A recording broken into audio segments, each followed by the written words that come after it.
Job 34. Job 34, à partir du verset 21 jusqu'au verset 25. Notre frère va nous lire. Amen. Amen. 34, verset 21.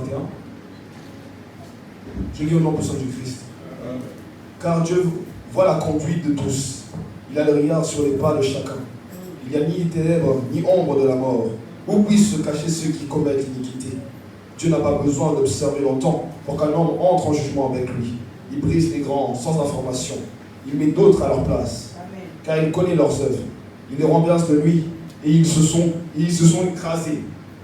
Amen. Amen. Nous levons, nous acclamons la parole du Seigneur.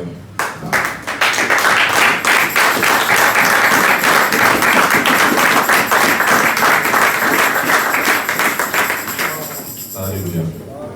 Que Dieu vous bénisse. J'ai intitulé le message du jour « Le Dieu qui me voit ». Le Dieu qui a les yeux sur moi. Le Dieu qui me voit non seulement de l'extérieur, sur mon apparence physique, mais le Dieu qui me connaît également de l'intérieur. Il y a une parole que Dieu a dit à son prophète Samuel. Samuel, l'Éternel ne considère pas ce que l'homme considère. L'homme voit ce qui frappe aux yeux, tandis que l'Éternel regarde au cœur. Alléluia. Amen. Nous, les hommes, nous aimons beaucoup soigner les apparences. Nous aimons regarder, juger sur ce que nos yeux voient. Mais notre Dieu, lui, est celui qui regarde à l'intérieur du cœur.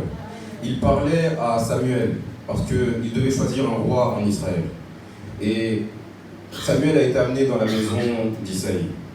Et la parole de Dieu nous dit que lorsque Samuel a vu le premier fils d'Isaïe, Eliab, il était grand, il était costaud, il avait une belle figure. Et Samuel s'est dit sûrement, celui que l'Éternel a choisi pour roi, le voici au-devant de moi. Mais l'Éternel lui a dit une chose, ne prête pas attention à son apparence. Ne prête pas attention à ce à quoi il ressemble, parce que je l'ai déjà rejeté. Alléluia. Amen.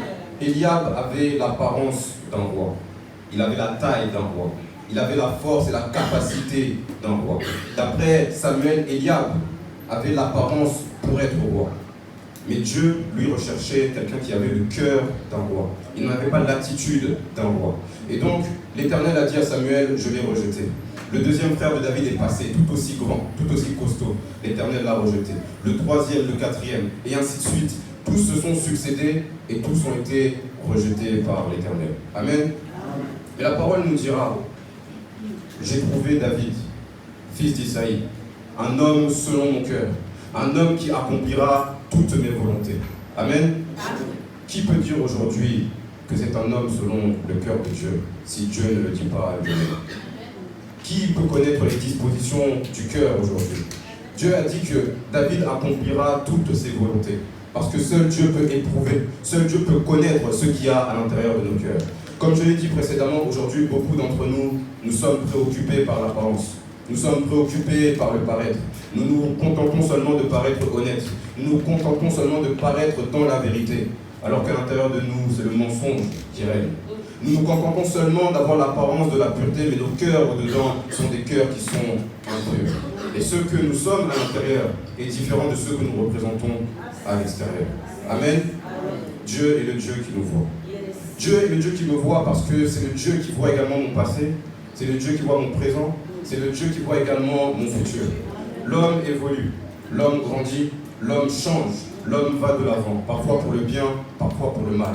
Mais Dieu, lui, est celui qui ne change pas et qui demeure le même. La parole nous dit, il est le même hier, aujourd'hui et éternellement. Dieu demeure le même et il n'est pas impacté par le temps.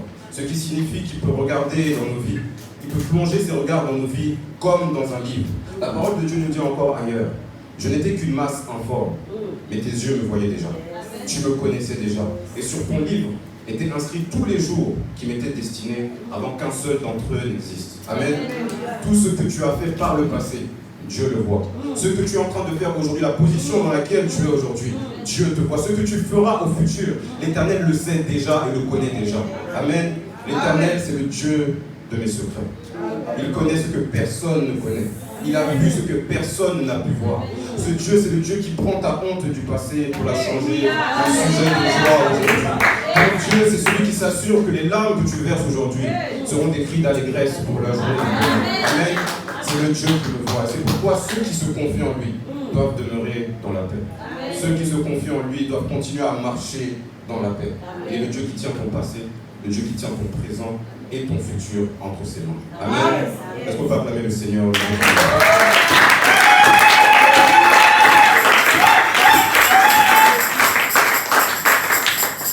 Amen. Amen.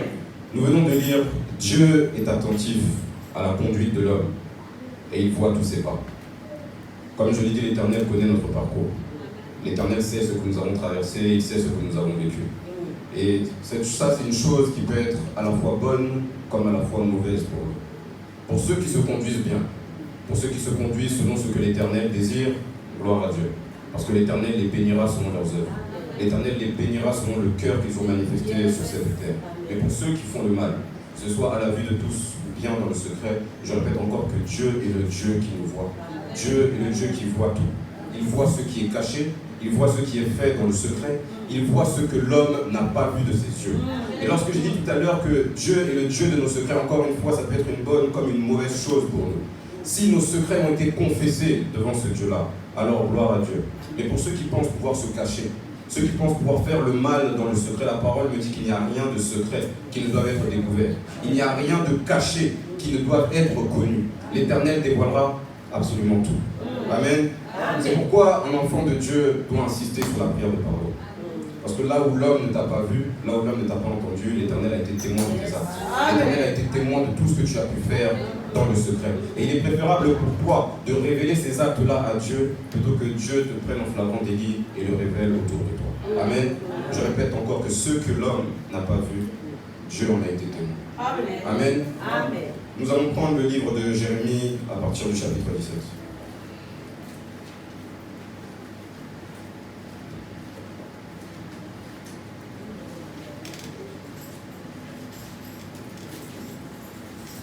Jérémie chapitre 17, à partir du verset 9 jusqu'à 10. Amen. Jérémie chapitre 17, verset 9 à 10. Je lis au nom de son Jésus-Christ. Le cœur est tortueux par-dessus tout, et il est méchant. Qui peut le connaître? Moi l'Éternel, j'éprouve le cœur. Je sonde le rein pour rendre à chacun selon ses voies, selon les fruits de ses œuvres. Amen. Amen. Amen, amen. Amen. Que Dieu soit béni. Amen. On distingue chez l'être humain deux parties. On distingue tout d'abord une partie extérieure, qu'on appelle le corps. On peut appeler également l'homme extérieur, l'enveloppe corporelle. Et l'enveloppe corporelle abrite quelque chose qui est à l'intérieur. La partie intérieure qu'on appelle l'âme, qu'on appelle le cœur, qu'on appelle encore l'homme intérieur. Amen. Et c'est à notre âme, c'est à notre cœur, c'est à l'homme intérieur que l'Éternel accorde le plus d'importance aujourd'hui. Ce n'est pas que l'Éternel n'accorde pas d'importance à notre apparence extérieure, mais Dieu sait que la condition de l'homme extérieur ne dépend que de la condition de l'homme intérieur. C'est-à-dire que si un cœur est dans la joie, cette joie-là se manifestera par des chants, cette joie se manifestera par des cris, cette joie se manifestera même par des danses. Nous voyons la même chose avec la tristesse. Lorsqu'un cœur est abattu, ce cœur se manifestera au travers des pleurs, au travers des larmes, au travers même des soupirs. Amen. Je répète encore que l'Éternel ne considère pas ce que nous considérons. Là où nous regardons à la chair, là où nous regardons à l'apparence, l'Éternel regarde au-dedans de nous. Nous aimons former des jugements, mener des raisonnements en fonction de ce que nos yeux voient. Nous aimons prendre des décisions de manière charnelle avec ce que nos yeux voient. L'Éternel a dit à son serviteur, mon regard est différent du tien. Mon regard est différent de celui des hommes. Mon regard perce l'apparence. Mon regard voit à travers tous les semblants que tu peux faire. Mon regard traverse encore l'apparence que tu peux avoir. Amen. Nous venons de le lire. Le cœur de l'homme est tortueux. Tortueux plus que toute autre chose. Et en plus, il est méchant. Lorsqu'on voit le mot tortueux, si vous avez l'image, par exemple, du serpent, le corps du serpent est tortueux. Lorsque vous voyez comment le serpent avance, comment le serpent bouge, comment le serpent bondit pour faire du mal, pour venir mordre sa proie, c'est ainsi qu'est le cœur de l'homme. Le cœur de l'homme est prêt à bondir pour faire du mal à autrui. Voici la nature que nous avons aujourd'hui. La parole de Dieu nous dit encore que le cœur de l'homme est en plus méchant. Celui qui est méchant, c'est celui qui cherche intentionnellement à faire le mal. que ce soit à autrui, ou faire le mal tout court. Amen. Combien de fois est-ce que nous avons fait le mal tout en sachant que ce que nous faisions était mal? Combien de fois avons-nous volontairement fait du mal à autrui par les actes ou par les paroles? Amen. Dans d'autres versions, on nous dit que le cœur est tortueux et qu'il est incurable. Incurable, c'est-à-dire qu'on ne peut pas guérir. Parce que le cœur que nous avons, c'est un cœur qui est malade. Si nous prenons encore l'exemple physique, lorsque vous voyez que le cœur humain est malade, ça met en péril la santé de l'individu. Parce que le cœur, c'est un organe qui est central. Si le cœur ne peut plus pomper le sang à travers les autres organes, à travers les muscles, la mort de la personne qui est diagnostiquée avec cette maladie, c'est une mort qui est certaine. Amen. Amen. Mes frères et sœurs, est-ce que nous savons pourquoi le cœur de l'homme est méchant? Parce que ce que l'homme te montre à l'extérieur ne représente pas ce qu'il y a à l'intérieur. Amen. Amen. L'homme peut te montrer des signes d'amour tout en gardant dans son cœur une haine contre toi. Amen. L'homme peut encore prononcer des paroles de bénédiction sur ta vie, mais lorsque tu as le dos tourné, il te maudit de tout son cœur.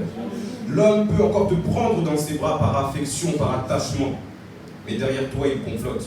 Derrière toi, il fait des plans pour t'anéantir. Amen. Et c'est pourquoi je bénis Dieu, parce que son regard est parfait. Je bénis Dieu parce que Dieu est le Dieu qui voit tout. Je bénis Dieu parce que Dieu, c'est le Dieu qui dévoile tout. Le Dieu qui connaît tout. L'Éternel éprouve les cœurs. L'Éternel est celui qui sonde les reins. La parole nous dit encore, je suis la parole de Dieu plus tranchante qu'une épée quelconque à double tranchant. Je juge les pensées et les sentiments du cœur et rien n'est caché devant moi. Mes frères et sœurs, rien n'est caché devant l'Éternel. Rien n'est caché devant l'Éternel. Tout ce que nous avons dans nos cœurs, tout ce que nous avons au fond de nous, il n'y a rien qui soit caché. Mais c'est le moment, mes frères et sœurs, si ce n'est pas encore fait, de donner nos cœurs à Dieu. C'est le moment, mes frères et sœurs, de demander pardon à Dieu. C'est le moment pour nous de lui demander de nous guérir nos cœurs qui sont meurtris, nos cœurs qui sont abattus, nos cœurs qui sont malades. Je répète encore, l'Éternel voit ce que l'homme n'a pas vu. Il voit la peine qu'il y a dans ton cœur, il voit ta tristesse, tes regrets et tes déceptions. L'Éternel voit également la haine que tu cherches à cacher. Il voit la colère qui est en toi. Il voit les blessures qu'on t'a infligées. Il voit également la rancune que tu portes dans ton cœur. Amen. Lorsqu'on voit la rancune, j'ai dit tout à l'heure que le cœur de l'homme est un cœur malade. C'est un organe qui est malade.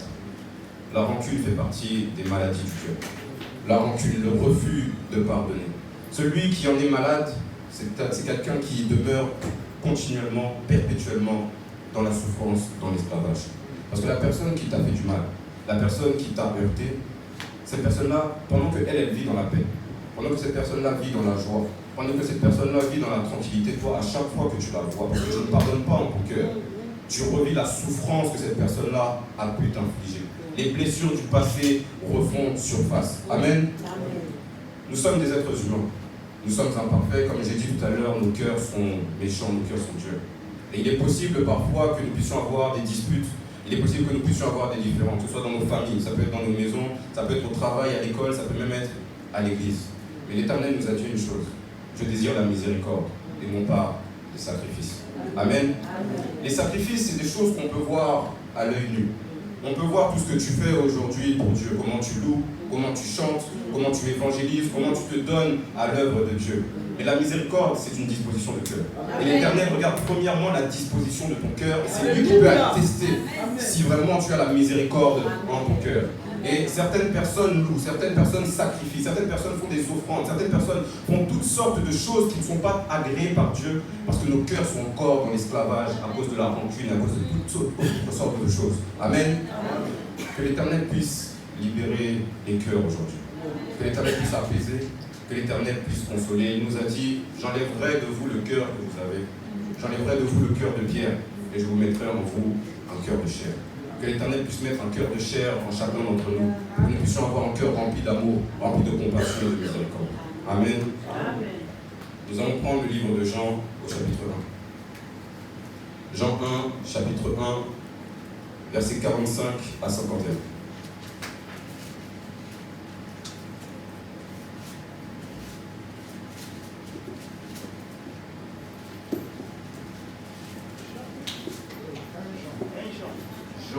Jean 1, Jean chapitre 1, versets 45 à 51.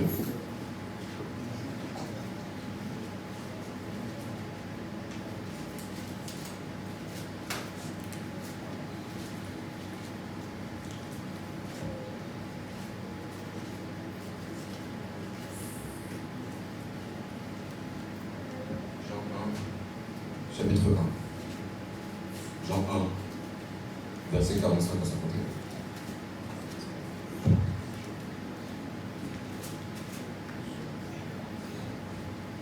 Amen. Amen. Jean 1, verset 45 jusqu'au verset 51. La Bible dit, Philippe rencontra Nathanaël et lui dit, nous avons trouvé celui de qui Moïse a écrit dans la loi et dont les prophètes ont parlé, Jésus de Nazareth, fils de Joseph. Nathanaël lui dit, peux-tu venir de Nazareth quelque chose de bon? Philippe répondit, viens et vois. Jésus, voyant venir à lui Nathanaël, dit de lui, voici vraiment un Israélite dans lequel il n'y a point de fraude. D'où le connais-tu, lui dit Nathanaël. Jésus lui répondit, avant que Philippe t'appelât, quand tu étais sous le figuier, je t'ai vu. Nathanaël répondit et lui dit, Rabbi, tu es le Fils de Dieu, tu es le roi d'Israël. Jésus lui répondit, parce que je t'ai dit que je t'avais vu sous le figuier, tu crois, tu verras des plus grandes choses que celles-ci. Il lui dit, en vérité, vous verrez désormais le ciel ouvert et les anges de Dieu monter et descendre sur le Fils de l'homme. Amen. Alléluia. Amen. Amen. Je t'ai vu. Ce qu'a dit Jésus à Nathanaël. La parole de Dieu nous dit encore quelque part que les yeux de l'Éternel sont sur les justes et ses oreilles sont attentives à leurs cris. Les yeux de l'Éternel sont sur tout le monde. Mais lorsqu'on dit que les yeux de l'Éternel sont sur quelqu'un, c'est-à-dire que la faveur de Dieu, la grâce, la bénédiction de Dieu, les regards de Dieu sont posés sur cette personne. C'est-à-dire que Dieu considère cette personne. Et encore une fois, cela dépend de l'état du cœur. Amen. On voit Nathanaël qui rencontre Jésus. Et la première chose que Jésus dit de Nathanaël, voici un vrai Israélite. Amen. Amen. Israël, c'est le premier né de Dieu. C'est l'enfant que Dieu s'est choisi.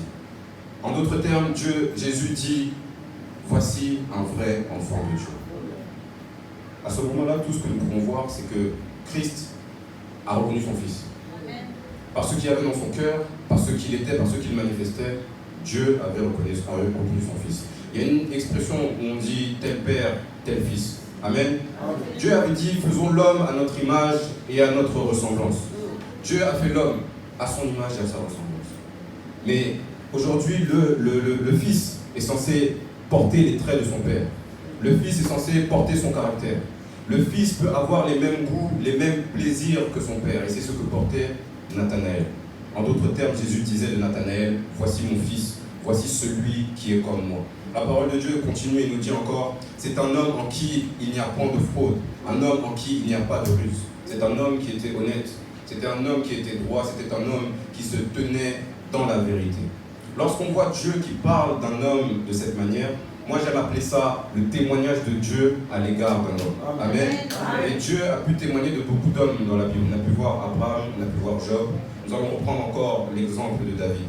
Je disais tout à l'heure que les frères de David défilaient les uns après les autres. Dieu recherchait un roi et les frères de David défilaient les uns après les autres. Tous plus costauds les uns que les autres, plus beaux les uns que les autres, plus forts et grands les uns que les autres. Et derrière ça, il y avait David. David qui était le dernier de la famille. David qui gardait le troupeau de son père. David, lui, qui était négligé par son propre papa. Amen. Nous voyons que le témoignage des hommes à l'égard de David, c'était un témoignage qui était mauvais. C'était un témoignage qui était méprisable. Mais ce que Dieu a déclaré sur David, c'est que moi, j'ai trouvé David, fils d'Isaïe, un homme selon mon cœur. Amen. Amen. Qui peut oser se lever aujourd'hui, je répète, et dire que moi, j'ai le cœur de Dieu, alors que seul Dieu est celui qui est capable d'évaluer les cœurs. Frères et sœurs, le témoignage des hommes, le témoignage que tu peux avoir de toi-même, le témoignage que tu peux avoir d'autrui ne vaut rien à côté du témoignage que Dieu peut avoir pour toi. Amen. Et c'est pourquoi je prie encore que le témoignage de Dieu à l'égard de chacun en ce lieu puisse être favorable. Je répète encore, les yeux de l'Éternel sont sur les justes, sont sur tous ceux qui le craignent. Amen. Qui sont aujourd'hui ceux qui le craignent réellement? Nous aimons, je répète encore, nous aimons le paraître. Nous aimons paraître saints. Mais Dieu attend que nous soyons saints réellement. Nous aimons avoir l'apparence d'un enfant de Dieu, mais Dieu cherche à ce que nous soyons comme Nathanaël, des vrais Israélites, des vrais enfants de Dieu. Le Dieu est le Dieu de nos secrets. C'est une bonne comme une mauvaise chose. C'est un avantage lorsqu'on fait ce qui est bien. Lorsqu'on fait ce qui est bien, c'est un avantage pour nous. Lorsque on fait ce qui est bien dans le secret, c'est un avantage pour nous parce que Dieu est le Dieu qui n'oublie pas. La parole de Dieu nous dit quelque part, ton Père est là dans le lieu secret. Et ton Père qui voit dans le lieu secret te rendra tes actes ouvertement aux yeux de tous. Amen. Ce que l'homme n'a pas vu, mes frères et sœurs, Dieu lui l'a vu. Il a vu tes dons, il a vu tes sacrifices, il a vu ton service, il a vu tes efforts, il a vu comment tu t'es donné, il a vu comment tu as persévéré, il a vu tout ce que tu as livré pour son œuvre. Il a vu ton service, mon frère, il a vu ton service, ma sœur. Là où les hommes n'ont point vu, là où les hommes n'ont point entendu, l'Éternel a été témoin de tes actes, l'Éternel a été témoin de tout ce que tu as accompli pour la gloire de son nom. Amen. Et Dieu te rendra ce que tu as fait dans le secret ouvertement, de sorte que tous sachent que tu as un Dieu qui est véritable, qui est fidèle et qui est vivant. Amen. Amen. Il y a une parole dans le livre de Malachie. Les serviteurs de Dieu étaient en train de se plaindre parce qu'ils voyaient un petit peu le monde, comment le monde se conduisait. Et ils se plaignaient à Dieu et disaient, Seigneur, quel est l'avantage que nous avons, nous, de te suivre? Quel est l'avantage que nous avons de te servir? Quel est l'avantage que nous avons de faire ta volonté? Là où les autres sont en train de faire le mal, là où les autres sont en train de te déshonorer, là où les autres ne prient même pas, ces hommes-là prospèrent.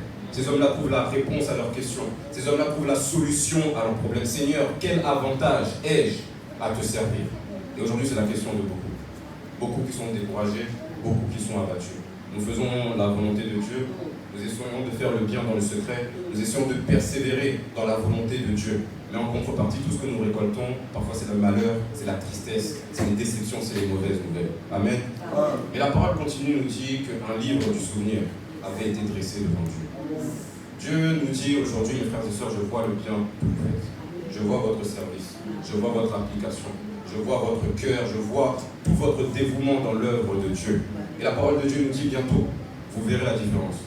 Vous verrez la différence entre ceux qui servent Dieu et ceux qui ne servent pas. Vous verrez la différence entre mes enfants et vous verrez la différence entre les enfants du monde. Vous verrez la différence entre le juste ainsi que le méchant. Mes frères et sœurs, que l'Éternel marque la différence dans nos vies.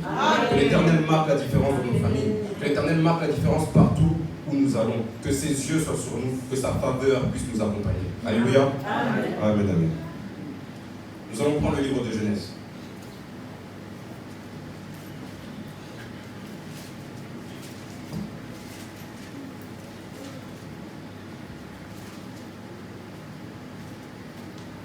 Genèse chapitre 16, Genèse 16, versets 7 à 13.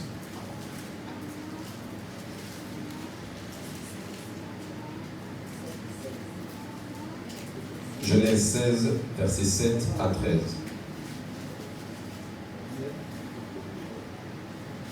Amen. Amen. Genèse 16, chapitre verset 7 jusqu'au verset 16. Je lis au nom du sang du Christ. Amen. Jusqu'à 13. L'ange de l'Éternel la trouva près d'une source d'eau dans le désert, près de la source qui est sur le chemin de Chour. Il dit à Agar, servante de Sarai, d'où viens-tu et où vas-tu? Elle répondit, je fuis loin de Sarai, ma maîtresse. L'ange de l'Éternel dit, retourne vers ta maîtresse et humilie-toi sous sa main. L'ange de l'Éternel lui dit, je multiplierai ta prospérité. Elle sera si nombreuse qu'on ne pourra la compter. L'ange de l'Éternel lui dit, voici, tu es enceinte et tu enfanteras un fils, à qui tu donneras le nom d'Ismaël, car l'Éternel t'a entendu dans ton affliction. Il sera comme un âne sauvage, sa main sera comme tous, et la main de tous sera contre lui. Et il habitera en face de tous ses frères. Elle appela Atta el roi, le nom de l'Éternel qui lui avait parlé. Car elle a dit, ai-je rien vu ici, après qu'il m'a vu? Amen. Amen. Je vais redonner le contexte de cette histoire. Abraham avait reçu l'ordre de Dieu de quitter sa patrie et de se diriger vers le pays qu'il lui montrerait. Et il était parti avec sa femme. Sa femme, de son côté, elle avait emmené sa servante qui s'appelait Agar. Et Dieu avait promis à Abraham qu'il aurait un enfant. Dans son vieillage, Dieu lui a promis qu'il aurait un enfant. Et la promesse mettait du temps à s'accomplir. Et le fait que la promesse mettait du temps à s'accomplir, ça commençait à susciter l'impatience et l'incrédulité dans le cœur d'Abraham et de Sarah. Alors ce que Sarah a fait, c'est qu'il a demandé à Abraham d'aller vers Agar. Et en allant vers Agar, Agar donnerait un fils à Sarah et à Abraham. Et on voit que Agar est tombée enceinte. On voit que Agar commençait à mépriser Sarah. Merci. On voyait que Agar commençait à mépriser Sarah parce elle était devenue enceinte. Amen. Et à cause de son mépris, Sarah a commencé à maltraiter Agar. À cause de sa maltraitance, Agar a dû fuir loin de Sarah et d'Abraham dans le désert. Et c'est dans le désert qu'elle a pu rencontrer Dieu, l'ange de l'Éternel. On voit que Dieu bénit sa postérité, que Dieu bénit ses enfants, que Dieu bénit le fils qui va lui naître. Et lorsque elle a vu cela, elle a dit, voici Ata El-Roi. Ata El-Roi signifie tout simplement, toi, le Dieu qui me voit. Voici l'origine du titre de ce message. Parce que Dieu l'avait vu dans le désert, là où il n'y avait rien, là où il y avait la désolation, là où il y avait le manque. Après l'humiliation, après avoir été chassé, Dieu a pu avoir ses yeux sur Agar. Amen. Dieu est le Dieu qui nous voit. Et lorsque nous regardons encore, Dieu a donné le nom au fils d'Agar, le nom d'Ismaël. Lorsque nous faisons des recherches, nous voyons que le nom d'Ismaël ne signifie rien d'autre que Dieu entend. Amen. Le Dieu qui te voit aujourd'hui, c'est également le Dieu qui t'entend. Amen. Amen. Donc une fois, mes frères et sœurs, que Dieu a ses regards sur nous, une fois que le témoignage de Dieu est favorable à notre égard, mes frères et sœurs, faisons tout pour que notre Dieu puisse nous entendre. Amen. Faisons tout pour que notre Dieu puisse nous écouter, qu'il puisse avoir l'accès, avoir l'oreille attentive à toutes les paroles que nous prononçons. Il y avait un ami à moi qui était musulman, qui me posait la question, vous les chrétiens, combien de fois vous devez prier dans la journée? On sait que les musulmans, ils doivent prier 5 fois dans la journée. Moi, je lui ai répondu, nous prions sans cesse. Amen, amen. La parole de Dieu me dit, priez sans cesse. En tout temps où j'élèverai ma voix, mon Dieu sera disponible. En tout temps où je parlerai, mon Dieu aura l'oreille ouverte pour que je parle. Son esprit en moi m'inspire des paroles. Son esprit en moi renouvelle un langage à chaque fois que je crie vers lui. C'est-à-dire que je ne serai jamais à court d'idées. Je ne serai jamais à court de paroles. Et si un jour je suis à court de paroles, l'Éternel est celui qui sait interpréter le cri de mon cœur. L'Éternel est celui qui sait interpréter ce qu'il y a au fond de toi. Mes frères et sœurs, Dieu est le Dieu qui te voit. C'est le Dieu qui connaît ton parcours. C'est le Dieu qui connaît ton cœur. C'est le Dieu qui connaît tout ce qu'il y a au-dedans de toi. Il est temps pour toi maintenant de te faire entendre. Que ta voix puisse résonner dans les cieux. Que ta voix puisse résonner auprès de lui. Ouvre ton cœur. On a parlé d'ouvrir son cœur aujourd'hui. Mes frères et sœurs, ouvrons nos cœurs. Que nous puissions laisser l'Éternel s'exprimer. Nous puissions laisser l'Éternel agir. Nous puissions laisser l'Éternel œuvrer au-dedans de nous. Parlons, ouvrons nos bouches. Et l'Éternel nous accueillera, il nous entendra. Au nom de Jésus-Christ. Alléluia. Bénissons l'Éternel, que Dieu soit béni.